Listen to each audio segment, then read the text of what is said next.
এগুলোকে পুরো কাটাকাটি যদি না যায় তাহলে কি করবি, 3 ঘর পর বা যতগুলো শূন্য দিয়ে ভাগ হবে তত ঘর পর দশমিক বসিয়ে দিবি।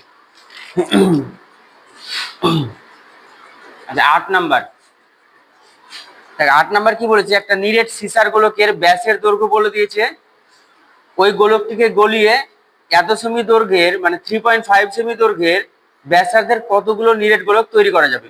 আচ্ছা একটা মনে কর বড় গোলক আছে যার ব্যাস কত 14 সেমি, তাহলে ব্যাসার্ধ কত হবে রে 14/2 সেমি। এইখান একবারে টুকবি করে এইখান থেকে এটাকে গলিয়ে কি করা হয়েছে, ছোট ছোট গোলক তৈরি করা হয়েছে যার ব্যাসার্ধ কত বলেছে 3.5 সেমি। তাহলে তোর কাছে মনে কর এরকম একটা মাটির গোল করা আছে, সেখান থেকে ছোট ছোট গুলি তৈরি করবি, তাহলে কতগুলো গুলি করা যাবে, এর যতটা আয়তন টোটাল ততটাই আয়তন থাকবে, বেড়ে যাবে তো না, তাই না? তাহলে কি হবে, আমি আগে এর আয়তন বার করে নিই আর কতগুলো গুলি তৈরি হবে একটার আয়তন দিয়ে সেটাকে ভাগ করে দিই, তাহলে কতগুলো পেয়ে যাবো সংখ্যা। তাহলে হচ্ছে নিরেট সিসার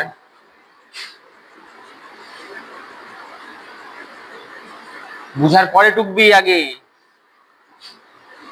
গোলকের ব্যাসার্ধ কত হবে 14/2 মানে কত 7 সেমি। আচ্ছা তাহলে নিরেট সিসার গোলকের আয়তন 4/3 পাই আর কিউব। দেখ ইচ্ছা করে এটা ক্যালকুলেশন করলাম না, করতে পারতাম, কারণ আমি জানি টোটাল আয়তনকে একটা ছোট গোলকের আয়তন দিয়ে ভাগ করলে কতগুলো গোলক তৈরি হবে সেটা পেয়ে যাবো, তাই তো? তাহলে উৎপন্ন ছোট গোলকের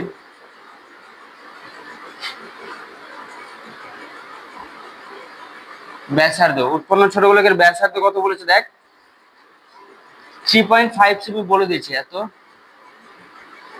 সেমি। তাহলে উৎপন্ন ছোট গোলকের আয়তন 4/3 পাই আর কিউব 3.5 তার কিউব ঘন সেমি। এবার ছোট গোলকগুলোর সংখ্যা জানতে চেয়েছে, তাহলে ছোট গোলকগুলির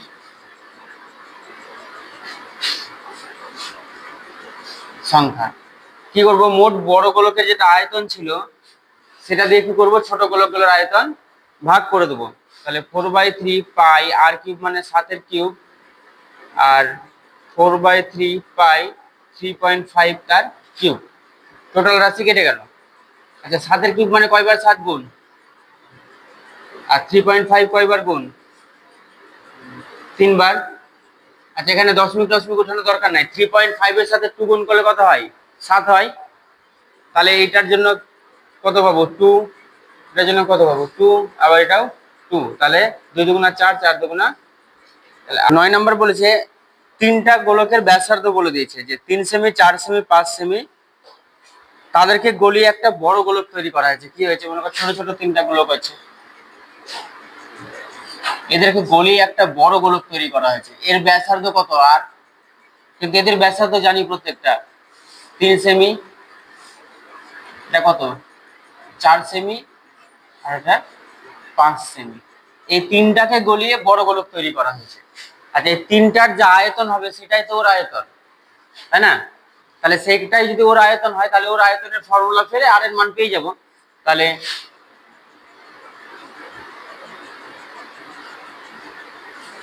ছোট তিনটি গোলকের মোট আয়তন,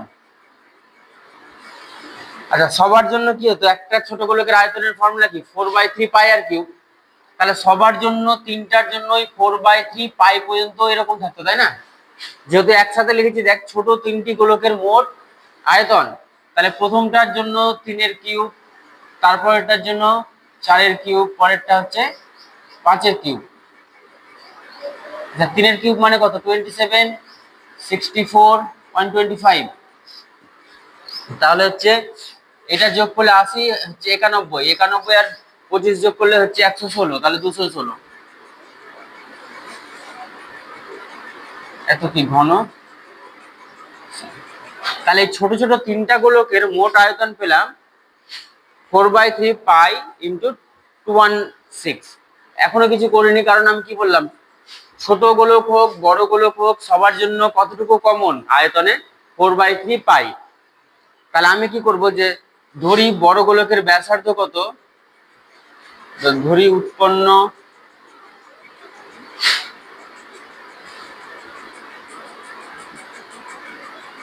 বড় গোলকের ব্যাসার্ধ কত, ক্যাপিটাল হাতের আর। তাহলে শর্তে 4/3 পাই ক্যাপিটাল হাতের আর কিউব ইজ ইকুয়াল টু কত, 4/3 পাই ইন্টু 216। 4/3 পাই 4/3 পাই বাদ, এখানে হচ্ছে কত আর এর কিউব, আর 216 মানে কার কিউব, 6 এর কিউব। তাহলে আর ইজ ইকুয়াল টু পেলাম 6। আচ্ছা, আর ইজ ইকুয়াল টু যদি 6 পাই, কার মান জানতে চাইছি অ্যান্সার, বড় গোলকটির বড় ব্যাসার্ধের দৈর্ঘ্য। হয়ে গেছে এটা। দেখ 10 নম্বর কি বলেছে, একটি অর্ধগোলাকৃতি গম্বুজের ভূমিতলের ব্যাসের দৈর্ঘ্য, অর্ধেক গোলাকৃতি গম্বুজ মানে কি রে, এরকম তাই তো।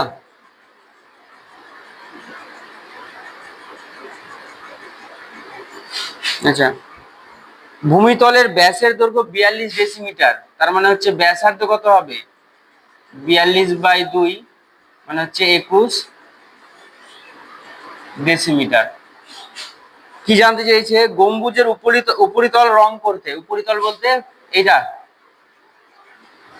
তাই না, উপরিতল মানে হচ্ছে অর্ধগোলকের বক্রতলের ক্ষেত্রফল কি হয় 2πr²। আর যেটা সলিড হতো তখন কি হয়ে যেত, ওটা সমগ্র তল লাগবে তাহলে, তাই না। বক্রতল বলতে গেলে সলিড হোক আর ফাঁপা হোক, বক্রতল তো ওর একটাই, তাই না। কিন্তু যখন সমগ্র তল বলে তখন সলিডের ক্ষেত্রে আর একটা তল বেড়ে যায়, যেটা উপরে সমতলটা বেড়ে যায়। তাহলে আমার এখানে কি চেয়েছে, যে গম্বুজের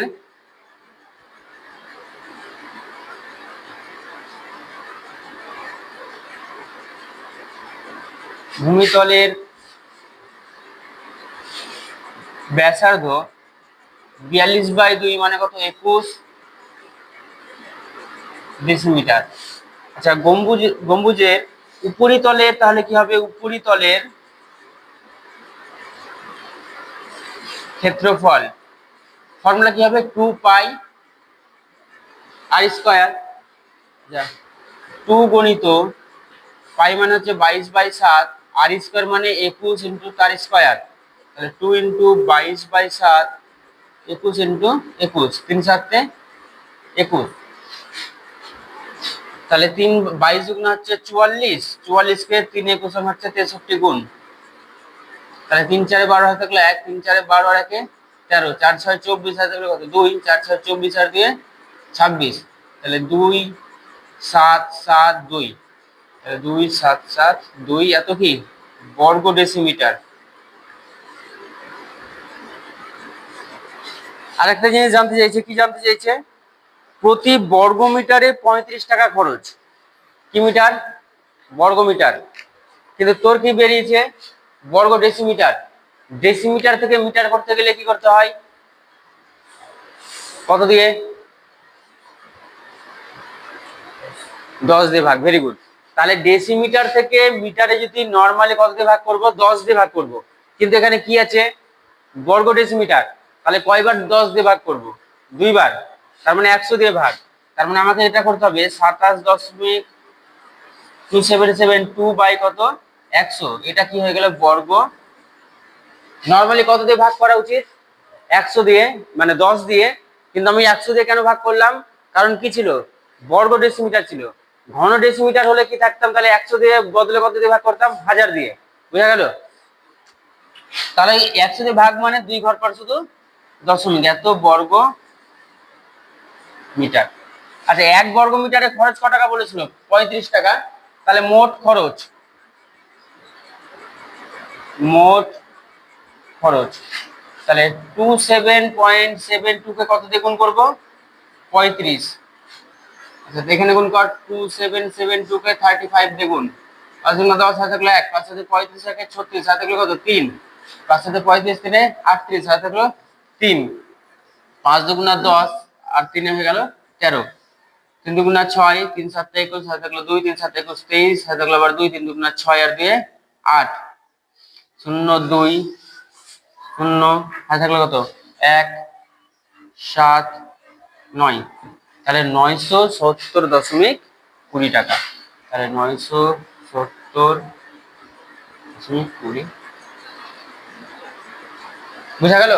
প্রতি বর্গমিটারে খরচ যেহেতু 35 টাকা বলেছিল, তার জন্য আমার টোটাল কত বর্গমিটার বেরিয়েছিল? 27.72 বর্গমিটার।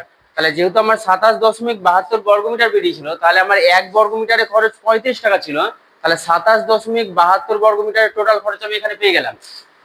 আরেকটা কথা, এইখানে হচ্ছে কেন একসাথে ভাগ করলাম, এটা সবচেয়ে বেশি ইম্পর্টেন্ট, যে তোর একক ডেসিমিটারে ছিল, অনেকে প্রথমেই ডেসিমিটারকে কি করে নাই, মিটারে করে নাই। আমি কাটাকাটি বা দশমিকের ঝামেলা না করার জন্য কি করেছি, যা আছে সেটাই রেখেছি।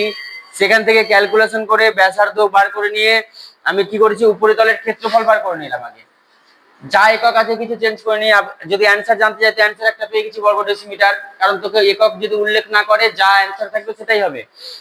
তারপরে কি হয়েছে, 27.72 বর্গমিটার কেন নিচে গেলাম, কারণ কোশ্চেনে লাস্টে গিয়ে দেখছি যে প্রতি বর্গমিটারে খরচ বলেছে। তার জন্য আমি করলাম কি, আমার যে বর্গ ডেসিমিটার ছিল সেটাকে আমি বর্গমিটারে নিয়ে গেলাম। গোলকের ব্যাসের দৈর্ঘ্য বলে দিয়েছে, ব্যাসের দৈর্ঘ্য থেকে ব্যাসার্ধ পেয়ে যাব। গোলক দুটি তৈরি করতে যে পরিমাণ ধাতুর পাত লেগেছে তার অনুপাত। আচ্ছা যদি ফাঁপা গোলক তৈরি করতে হয়, তাহলে তো এরকম যদি সিট থাকে তাকেই তো গোল করতে হয় না, তাকে মুড়িয়ে দিলে তো হয়ে যায়। তাহলে তার কি বার করতে হবে, তার ক্ষেত্রফল বার করতে হবে। আর তার মধ্যে যদি কতটা ম্যাটেরিয়ালস আছে বা টোটাল কতটা লোহা দরকার বা কতটা বালি সিমেন্ট দিয়ে পূর্ণ করতে হবে, তখন তার কি বার করতে হয়, আয়তন বার করতে হয়। এই ফাঁপা গোলকের মধ্যে যদি বলতো কতটা বায়ু প্রয়োজন, তখন কি বার করতাম, আয়তন বার করতাম। তাহলে আমার কি আছে, এই গোলকগুলোর কটা গোলক বলেছিল, দুটা গোলক বলেছিল তাই তো। দুটা গোলকের ব্যাসের দৈর্ঘ্য বলে দিয়েছিল, তাহলে ব্যাসার্ধ কত হবে, একটার হচ্ছে 21/2 সেমি আর একটা হচ্ছে 17.5/2 সেমি। তাহলে তাদের আয়তনের অনুপাত, আয়তন কিসের অনুপাত জানতে চেয়েছে, কতটা পাত লেগেছে, মানে কি বার করতে হবে, তার সমগ্র তলের ক্ষেত্রফল বার করতে হবে। আচ্ছা সমগ্র তলের ক্ষেত্রফলের সূত্র কি, গোলকের পূর্ণ গোলকের সমগ্র তলের ক্ষেত্রফলের সূত্র কি, 4πr²। আচ্ছা 4πr², তাহলে আমি যেহেতু অনুপাত করব, তাহলে দুটাতেই কত আছে, 4π কমন থাকবে। তাহলে 4π ক্যালকুলেশন করে লাভ নেই, কারণ দুটার যখন অনুপাত করব তাহলে 4π কি হবে, কেটে যাবে, শুধুমাত্র r² পড়ে থাকবে তাই তো। তার জন্য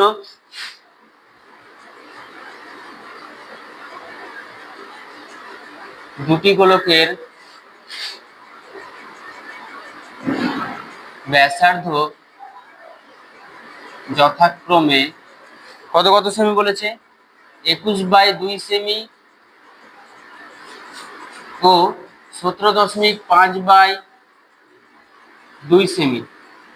আচ্ছা দুটি গোলকের কার অনুপাত বার করব, বক্রতলের বা সমগ্র তলের ক্ষেত্রফলের অনুপাত। তাহলে এক লাইনে হয়ে যাবে, কি হবে, 4πr² মানে 21/2 তার স্কয়ার তাই তো, ইসটু 4π 17.5/2 তার স্কয়ার। দুই দিক থেকে 4π বাদ, 21/2 তার স্কয়ার ইসটু 17.5/2 তার স্কয়ার। নিচেও দুই দিক থেকে কি বাদ, 2 এর স্কয়ার করে বাদ, তাহলে পড়ে থাকলো উপরে 21 × 21 ইসটু 17.5 × 17.5। এইটা তুললে কত, নিচে 10, এটা তুললে নিচে 10,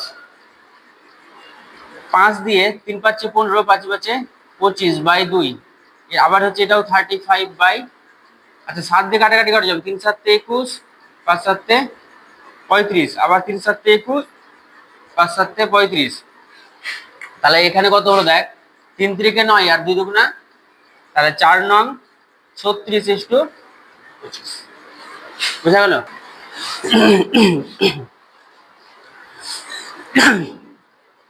যে 12 নম্বরটা কি বলেছে ভালো করে পড় একবার, যে একটি ধাতব গোলকের, ইম্পর্টেন্ট কোশ্চেন এটা, একটি ধাতব গোলকের উপরিতল এমন ভাবে কেটে নেওয়া হলো যে নতুন গোলকের, আচ্ছা একটা তাহলে ধাতব গোলক আছে মনে কর, তারপর কি বলেছে যে উপরের অংশে এমন ভাবে কেটে নেওয়া হলো, নরমালি এরকম করে কেটে নিয়েছে এই অংশটুকু, ঠিক আছে? আচ্ছা এই অংশটুকু কেটে নিয়েছে মানে এই পার্টটুকু আমি কেটে নিলাম মনে কর। আচ্ছা কেটে নেওয়ার পরে তোর কাছে যে অংশটা থাকলো, এই কেটে নেওয়া অংশ দিয়ে আবার একটা কি করলি, ছোট গোলক বানিয়ে দিলি। আচ্ছা টোটাল যে বড় গোলক ছিল তার ব্যাসার্ধ ধরলাম ক্যাপিটাল আকার আর, তার আয়তনের ফর্মুলা তাহলে কি হবে, আর একক তো তাহলে যায়নি, যদি আর একক হয় তাহলে এর আয়তনের ফর্মুলা 4/3 পাই ক্যাপিটাল হাতের আর কিউব ঘন একক। আর এই যে আমি এই পার্টটুকু কেটেছি, শুধু কতটা এসেছে সেটা জানি না, কিন্তু যেটুকু এসেছে সেটা দিয়ে আমি যে নতুন গোলক তৈরি করেছি তার ব্যাসার্ধ কত হবে, ছোট হাতের আর, এরও আয়তনের কত হবে 4/3 পাই স্মল হাতের আর কিউব ঘন একক। আচ্ছা অবশিষ্ট গোলক মানে এই যে এই গোলকটা পড়ে আছে এর আয়তন কতটুকু হবে, আমার টোটাল আয়তন ছিল 4/3 পাই ক্যাপিটাল হাতের আর কিউব, আর ছোট গোলকটার আয়তন হচ্ছে 4/3 পাই আর কিউব, মানে আমি যে এই অংশটুকু কেটে নিয়েছি, তাহলে অবশিষ্ট গোলক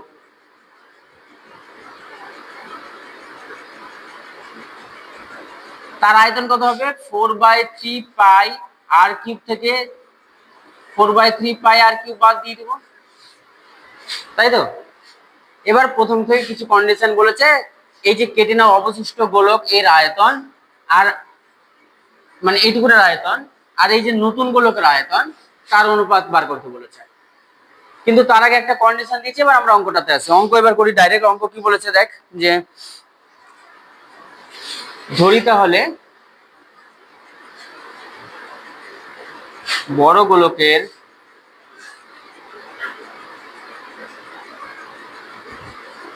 ব্যাসার্ধ কত ক্যাপিটাল হাতের আর একক, তাহলে বড় গোলকের আয়তন 4/3 পাই আর কিউব ঘন একক। আচ্ছা তাহলে বড় গোলকের বক্রতলের ক্ষেত্রফল কত হবে বা সমগ্র তলের ক্ষেত্রফল,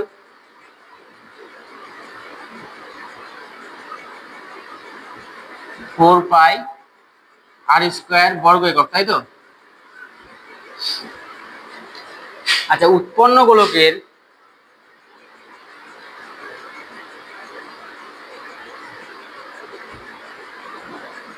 ব্যাসার্ধ কত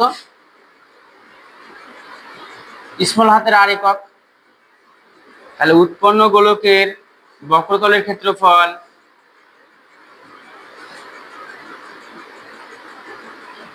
ফোর পাই স্মল হাতের আর স্কোয়ার।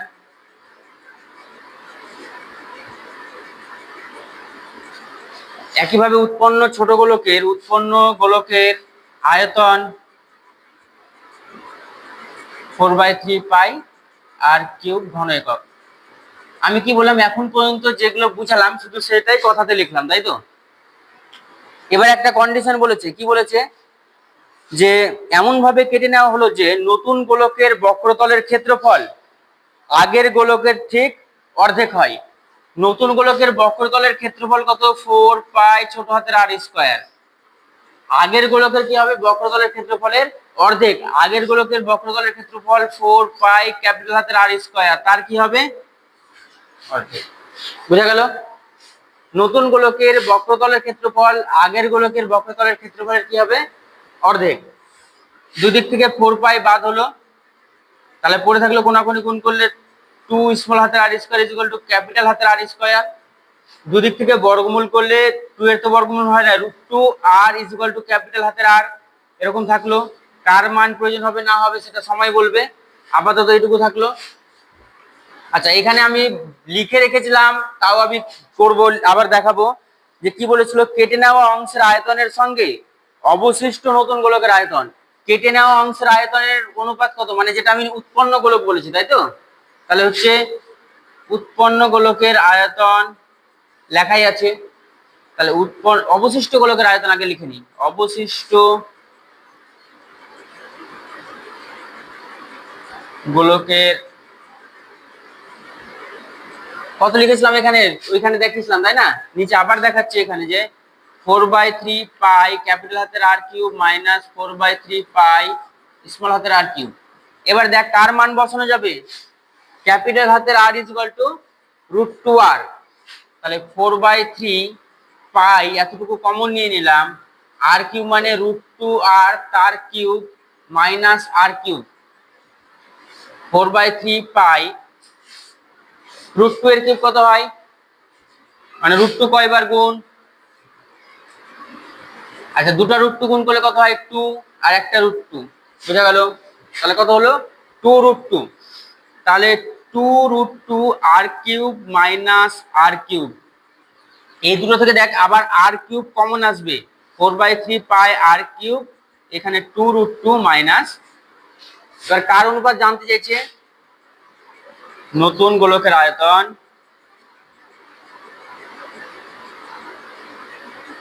ইস্টু অবশিষ্ট গোলকের আয়তন।